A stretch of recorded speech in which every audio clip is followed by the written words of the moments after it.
black screen on your MSI Vector GP68 HX doesn't always require hardware replacement. We'll troubleshoot boot problems, repair Windows, and restore your operating system. A lot of errors pertain to this problem, and we're going to go ahead and jump into what should hopefully be a pretty straightforward process, guys. And we're going to go ahead and jump right into it. First thing I'd recommend doing would be to actually go ahead and boot to the troubleshooting utility on Windows 11. So if you do a hard power off 3 times in a row, Windows should automatically attempt to launch the startup repair utility. And if it doesn't find anything, it will give you the option to select advanced settings, in which case it will take you to a screen that looks like this. Now, if it does not take you to a screen that looks like this, or you're unable to get to that, you can also download the Windows 10 Media Creation Utility, or Windows 11. They probably will make a creation utility for Windows 11 at some point. And it doesn't really matter, you can actually run the Windows 10 utility on Windows 11 as far as I'm aware. And you should be able to run the troubleshooting utilities built in within it. So you just would go ahead and download it to an ISO file and then burn it to a DVD or USB. It'd have to be about 4 gigabytes or more. It couldn't be a small USB flash drive, and it couldn't be a CD. It'd have to be a DVD. And then you boot your computer from it. So depending on the computer manufacturer, you'd have to tap a different key on your keyboard in order to launch that menu, in order to select what boot drive you want to go off of. So it could be anything between the escape key, F2, F8, F12, for example, and those are the function keys on the top of your keyboard. So you may have to just do a little bit of trial and error. Shouldn't take you more than a couple minutes. Googling it would probably be best before you even begin. But anyway, we're ready to go ahead and jump right into it. So we're on the choose an option page. So these will look very similar whether you're booting from it directly within Windows itself, or if you're plugged in a USB flash drive with the media creation utility installed and you selected the recovery option. So when you are setting up your Windows 11 installation or Windows 10, depending on the drive you're using, there should be an option to repair your computer in the bottom left corner of the dialog window, one of the first screens that comes up. You go ahead and select that, and then it would take you to a troubleshooting screen like you see here. And you want to go ahead and select troubleshoot, reset your PC, or see advanced options. And then there are going to be a whole bunch of options in here that we're going to explore in today's video.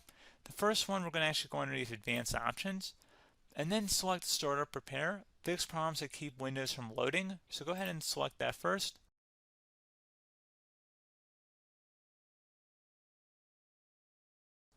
Okay, so you can see it could now repair our PC.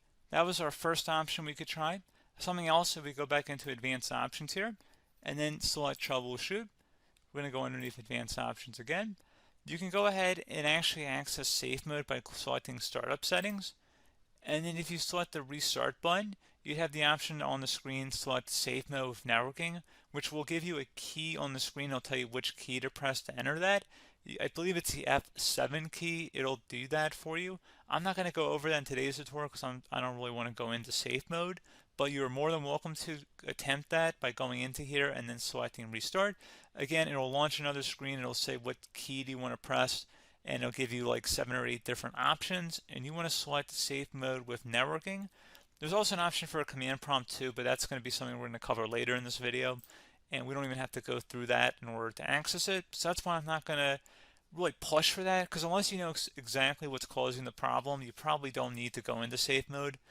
Unless you're trying to recover files, in which case then you definitely can go into safe mode, but we're trying to actually recover our computer here. So I hope that makes sense. Something else we can also try here as well would be to uninstall updates, remove recently installed quality or feature updates from Windows. So if you go ahead and select that, you can uninstall the latest quality updates, which generally is the more day-to-day updates. Feature updates are the less regularly released ones, like the big ones. I would equate it to service packs in like Windows 7 and Windows Vista and Windows XP. So larger updates that occur once or twice a year at most. And the quality updates are more just a regular update. So probably obviously depend, it'll take longer if you're going to try and uninstall the latest feature update versus quality update. And maybe you don't need to go back that far. So just giving you guys a couple of pointers with that. Something else you can also look at here, and we're going to jump into the command prompt in a little bit, but you can select System Restore, which will use a restore point recorded on your PC to restore Windows. And this is something I would highly recommend here, guys. So select Next.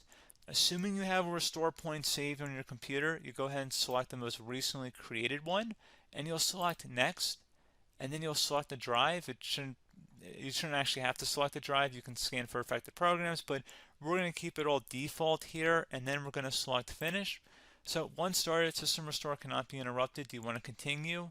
I think we're going to select yes. I don't think we have anything better to do on our computer right now, so just give it a moment here to initialize. It will take a couple minutes to run, obviously depending on how large your hard drive is and how much is saved on the system restore point. So just give it a couple minutes here.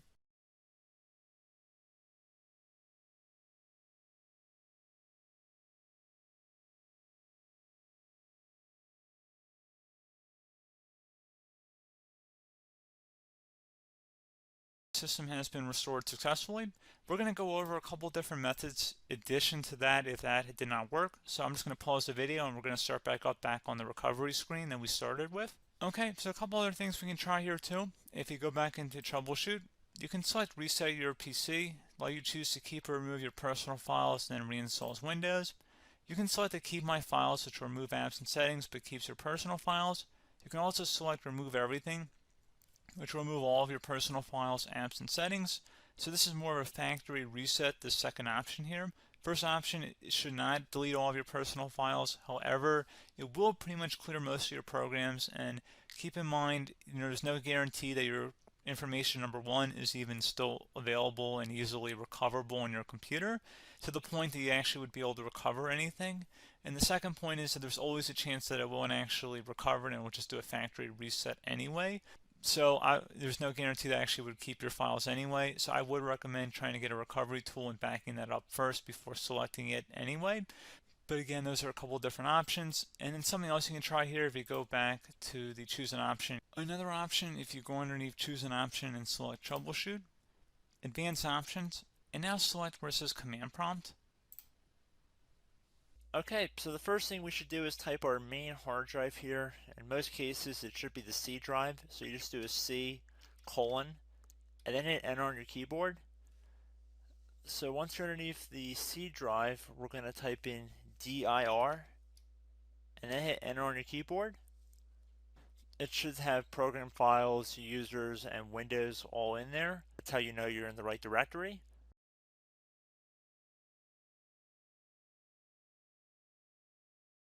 In some cases, it might be the D drive as well, so just keep that in mind.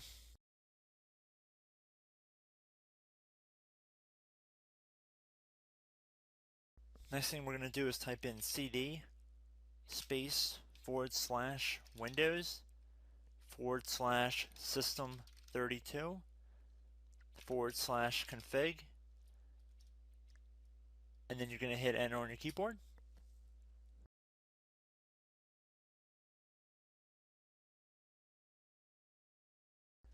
So now you're going to type md space backup.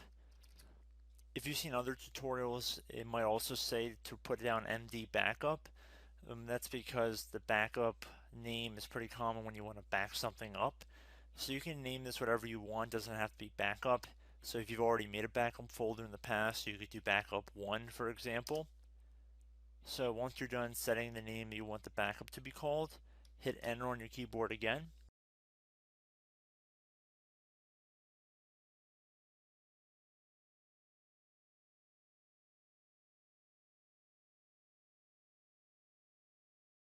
At this point you want to type copy, C-O-P-Y, space, then you want to do the star symbol above the 8 key, then do a period or a dot, whatever you want to call it, then another star sign, and then another space, and then type backup, and then hit enter on your keyboard.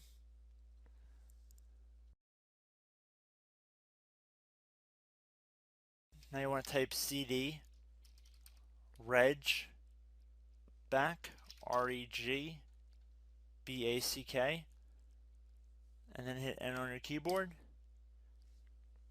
So now that we are under the reg back, so now you want to type dir again, and then hit enter.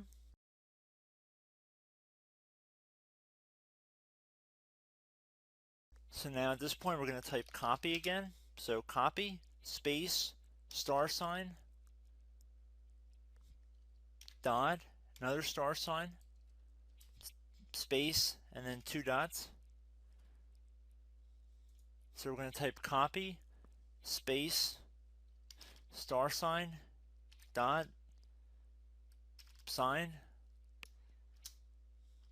star sign, dot, dot, and then hit enter on your keyboard again. So for overwrite, you want to overwrite all. So type A on your keyboard, so capital A, and then hit enter on your keyboard.